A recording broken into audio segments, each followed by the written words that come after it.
A popular D.C. gym and its operator are under fire again, accused of making money off deceiving its customers. D.C.'s Attorney General Karl Racine sued Washington Sports Club today, which has 6 locations in the district. And Janice Park tells us this isn't the first time the gym has gotten in trouble with the city.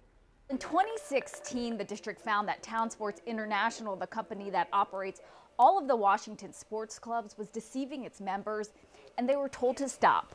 And now here we are in 2019, and the AG is suing the gym. In this lawsuit filed today against the company that operates all of the Washington sports clubs, Town Sports International, a slew of allegations. One of them that the Washington Sports Club continues to charge its customers for months and sometimes even years after they've canceled their membership.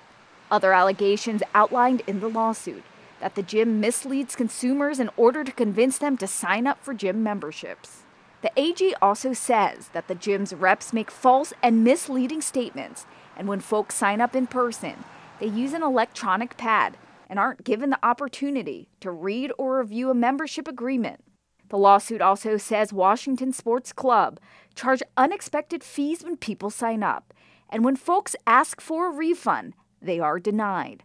More complaints include gym reps telling customers they can cancel at any time for free, when in reality, the gym requires 45 days notice, leading sometimes to a fee of almost $100.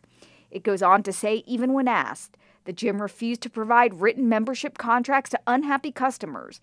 So far, the district has received at least 40 complaints. When I went up to the manager at this Wisconsin Avenue location in Northwest, he told me he hadn't heard of the lawsuit. In Northwest D.C., Janice Park, WUSA 9.